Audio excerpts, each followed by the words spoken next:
একদম চুপ ভাই পা পা পা ভাই পা ছাড়েন ভাই, তোর পা আজকে বুড়া বুড়া করবো। পা ছাড়েন ভাই, পা পা পা পা। চুপ, কোনো আওয়াজ করবি না। আমরা কষ্ট করে তোর টাকা ম্যানেজ করে দিছি, আর তুই কি করছিস? ওই টাকাটা মাইরে দিছিস। এই হাত দিয়ে তুই মারছিস না, তোর এই হাতই ভাঙে দেবো। থুইয়া গেছে মা বাবারে, থুইয়া গেছে সাধের বউ, ছুটি পাইলে আইতে কয় নাই টাকার জন্য। দোষ, দেশের যে অবস্থা, দেশে কোনো কাজ কামও নাই, আর ব্যবসা যে করব ৩-৪ লাখ টাকায় কোনো ব্যবসা বাণিজ্য হবে না। তার চেয়ে এক কাজ করি, চল বিদেশে যাই। বিদেশে যে যাব, এখন যে দালাল মালারের খপ্পর, এতে যদি আমরা পইরে যাই, আমরা তো বেটা পুরাই অন্ধকার হয়ে যাব। বিদেশে যে যাব, লিগ্যাল প্রসেসিংটা কই পাবো? শোন, আমাকে ওয়াহিদ তো বিদেশে থাকে, ওর সাথে যোগাযোগ করে দেখি ওর কাছে যাওয়া যায় কিনা। ওই ওয়াহিদ, ওরে আমি কল দিছি বেটা, ও নিজেই আমার কাছে টাকা ধার চায়। তাহলে চল, এলাকায় যে রাজু ভাই থাকে না, ওনার সাথে যোগাযোগ করি, উনি তো লোক পাঠায় বিদেশে। হ্যালো, এক্সকিউজ মি ভাই, আপনারা বিদেশে যাইতে চান? আমার কাছে লিঙ্ক আছে বিদেশে যাওয়ার অনেক। আগের সপ্তাহে প্রায় 5 জনকে পাঠাইছি। দুবাই, মালয়েশিয়া, আমেরিকা, বিভিন্ন রাষ্ট্র থেকে আমার ভিসা আসে। এখানে বসে শুনলাম আপনারা বিদেশে যাবেন, তাই আগবাড়ায় কথা বললাম। ভাই, আপনার মাধ্যমে যে যাবো, আপনারা তো চিনলাম না ভাই। ভাই, আমার বাসা হলো শেখপাড়া। ও, তাইলে তো এলাকার পাশাপাশি ভাই বেরাদার। আমাদের বাসা পাশের এলাকায়, ফেরিঘাট। কি বলেন? তাহলে তো আমার পাশাপাশি এলাকা। সমস্যা নাই, যেহেতু আমরা পরিচিত হয়েছি, আপনারা একটা কাজ করেন, যদি যাইতে চান তাহলে এক কাজ করেন, আমার কাছে একটা প্যাকেজ আছে, 3 জনের প্যাকেজ, ঠিক আছে? কত খরচ পড়বে ভাই? বেশি অ্যামাউন্ট পড়বে না, আপনাদের এক একজনের 4 লাখ করে পড়বে। মোট 12 লাখ টাকা যদি আমাদের দিতে পারেন, তাহলে আপনাদের বিদেশের ভালো একটা কোম্পানিতে পাঠাবো, বুঝছেন? যেখানে মনে করেন ডিউটি কম, ওই যে 6 ঘন্টা 8 ঘন্টা ডিউটি করতে হয় না, 6 ঘন্টা 8 ঘন্টাও না, বেশি না, 3 ঘন্টা কাজ করবেন ভাই। কমসে কম হইলেও প্রতি মাসে 80 থেকে 90 হাজার টাকা কামাইতে পারবেন। 3 মাস পর মনে করেন আরো বেতন বাড়বে, লাখ টাকার উপরে যাবে। কি করবেন দেখেন এখন আপনারা। আপনি যেহেতু অনেক মানুষ পাঠাইছেন, তাহলে তো আপনার মাধ্যমেই যাইতে হয়। ভাই, যেহেতু আমরা প্রতিবেশীর মতন, দেখেন না আমাদের 2 জনের একটু ভিসা দেওয়া যায় কিনা। ভাই, তাইলে আমরা আরেকজন ম্যানেজ করে আপনার সাথে যোগাযোগ করবানি।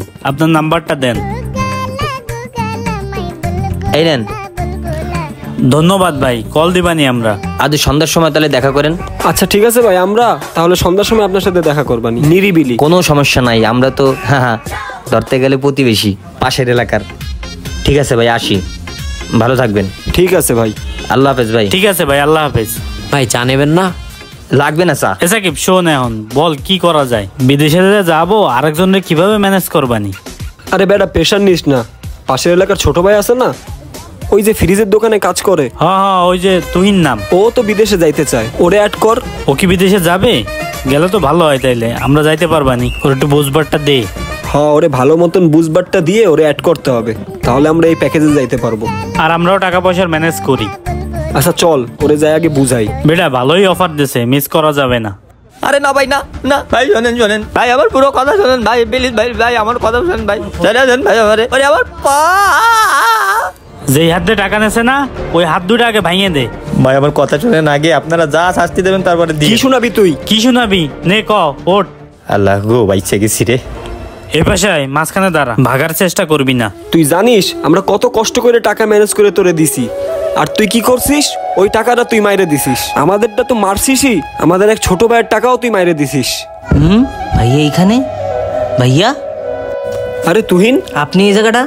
ভাই, উনি আমার বড় ভাই। তোর ভাই এইটা? ভাই, ওরে কিছু কয়েন না, আমার ছোট ভাই। আরে আমরা ওরে মারতে যাব কেন? আমরা যে 3 জনের টাকা ম্যানেজ করছিলাম, ওর মধ্যে ও একজন। হ্যাঁ, এটা আমি কি করলাম?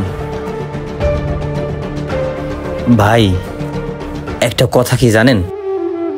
মানুষকে ঠকাইলে কখনো কেউ উপরে উঠতে পারে না। ভাই শোনেন, আপনারা যার জন্য ডাকছি আর কি। ভাই, আমার আর এই দেশে থাকতে মন চাচ্ছে না, চারোদিকে দেনা দেনা ভরে গেছি। শুনছি আপনি অনেক দেশে লোক পাঠাইছেন, ভাই আমার জন্য একটা ব্যবস্থা করেন না। দেখেন না আমারে কোনো দেশে পাঠান যায় কিনা। আরও ভাই শোনেন, ইউরোপ কান্ট্রিতে পাঠাবেন আমারে, ইউরোপ ছাড়া কিন্তু আমি যাব না।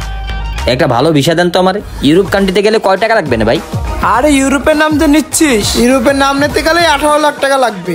ওরে আল্লাহ, এত টাকা কোন জায়গা পাবো? মানে ভাই এত টাকা কিভাবে ম্যানেজ করবানি আমি? ইউরোপ কান্ট্রিতে গেলে এরকমই খরচা পড়বে, তোর জন্য 14 লাখে করে দেবানি।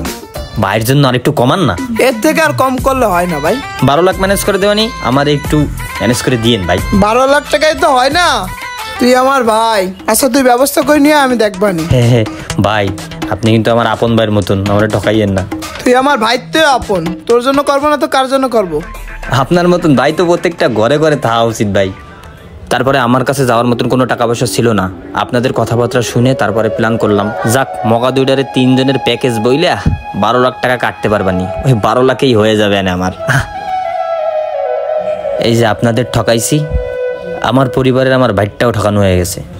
সবার তা ঠকাইছি ঠিক আছে, কিন্তু আমাদের তা নিয়ে একজন পকার পর হয়ে গেছে। কাউকে ঠকায় কেউ উপরে উঠতে পারে না। তোর কান মান বাড়াই দিবানি, যে কোনো জায়গায় এসেই টাকা চাইস, খালি দেহা হলেও টাকা চাইস। কয় টাকা পাবি তুই? মাত্র 1-1.5 লাখ টাকা, তার জন্য তুই লোকজনের সামনে এইভাবে টাকা চাবি? আপনারা একটার পর একটা ডেট দিয়ে যাচ্ছেন ভাই, আমি তো অসহায় পড়ছি, টাকাটা তো লাগবে ভাই। আপনারা যদি ডেট না দিতেন তাহলে আমি আসতাম না, আপনারা ডেটের পর ডেট আমার ঘুরাচ্ছেন, এমন কতদিন আর? তোরে তো টাকা দেবো, তাই বলে কি তুই যে কোনো জায়গায় এসে টাকা চাবি? আমি তো খামাকা সব জায়গা চাই না ভাই, আপনাদের যখন দরকার ছিল তখন তো নিছেন ভাই, কিন্তু এখন তো আমার দরকার ভাই। আপনারা আমার বাঁচান ভাই, বাঁচান ভাই, টাকাটা আমার খুবই দরকার। দেখ, যে মানুষটা চোখে চোখ রেখে কথা বলতে পারতো না, সমাজে সব জায়গায় সম্মান দিত, ও এখন কিভাবে তাকায়? সামান্য কিছু টাকা সবার সামনে চাচ্ছে।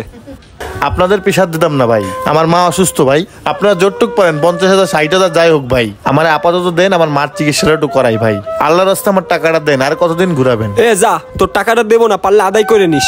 যা এই জায়গাতে যা, ভাগ। তোর বড়টা থাকলে তোর বড়টা নিয়ে আসিস। ভাবছিলাম ওর টাকা দিয়ে দেবো, আর কোনো টাকা পয়সা দেওয়া যাবে না ওর। ওরে আর কোনো টাকা মাকা দিবি না। দেখলি না কেমন করলো? হ্যাঁ চল, চা খায় মাথা ঠান্ডা করে আসি। আমি চাইছিলাম আপনাদের টাকা দিয়ে আমি ইটালি চলে যাব। আমার ইটালি যাওয়ার স্বপ্ন মাটি হলো, আমার ভাইয়ের স্বপ্নটাও মাটি হলো, তার ভিতর আপনাদের স্বপ্নও মাটি হয়ে গেল। আমি আপনাদের সব টাকা পরিশোধ করে দেবো ইনশাআল্লাহ, পরিশ্রম করে হলেও। কিন্তু ওরে আমরা আগে বের করব ভাই, ওরে বের করে আমরা এর সমাধানটা করব। আমাকে ওকে ধরার এই উপকারটা করেন ভাই আপনারা। এই সিচুয়েশনে যদি আপনি আমাকে প্রেশার দেন তাহলে তো কিছুই পাবেন না। হ্যাঁ ভাই, বুঝো ভাই, ধরেন, তাড়াতাড়ি আসেন। এ কোনটা, এই হালার পোয়ালা? দাঁড়া, কার কি ক্ষতি করছি আজকে, এর জন্য আমার ক্ষতি হয়ে গেল। শালার পর শালা 3 সপ্তাহ ধরে তোরে আমি খুঁজতাছি ভাই আমার সাইডে দে ভাই, আমার কাছে 1 টাকাও নাই।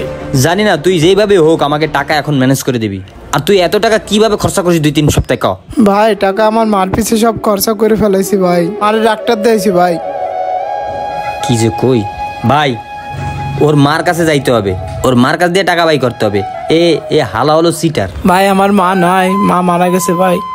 হায় রে, হায় আল্লাহ, হায় মাবুদ। ভাই দেখলেন তোর মাও দুনিয়া থেকে চলে গেছে। ধোকা দিয়ে নিয়ে টাকা পয়সা, বুঝছেন, এসব নিয়ে কেউ উন্নত করতে পারে না। আপনাদের কি বলবো ভাই, আমরাই শিক্ষা নিচ্ছি। আপনাদের টাকা দেওয়ার জিম্মাদারি আমি নিলাম ভাই, খুব দ্রুত আপনাদের টাকা শোধ করে দেবো ভাই। আরে তুই আমার সাথে থাইকে ওনাদের টাকা পয়সা শোধ করবি, ঠিক আছে? তোর একার উপর দোষ দিই নাই, দোষ আমিও করছি। ওনাদের টাকা আমরা 2জনই দেবো। জি ভাই, আমি আসি আপনার সাথে। ওর তুই তা কি করবি? টাকা তো আর মারলে উসুল হবে না, ওরা যেহেতু সময় চাচ্ছে একটু সময় দিই, আর কি করার। হ্যাঁ, আর আমাদের পাওনাদাররেও টাকা ফেরাই দিতে হবে। আর এরকম কখনো ধোকা দেওয়া যাবে না কাউকে। চলেন ভাই। মুমিন ব্যক্তি কখনো এক গর্তে দুবার পা দেয় না, কখনো ধোকা খায় না, ধোকা দেয় না। ধোকা মুসলিমদের আদর্শ নয়। চলমান সমাজ যদি শান্তিময় ও সুখময় করতে হয়, যদি শান্তির অনাবিল নীড় গড়তে হয়, তাহলে অবশ্যই ধোকা, প্রতারণা, ভেজাল ছাড়তে হবে। ভিডিওটি ভালো লাগলে অবশ্যই সাবস্ক্রাইব, ফলো দিয়ে কুরশ বেরাদারের পাশে থাকবেন। আর হ্যাঁ, শেয়ার করতে ভুলবেন না।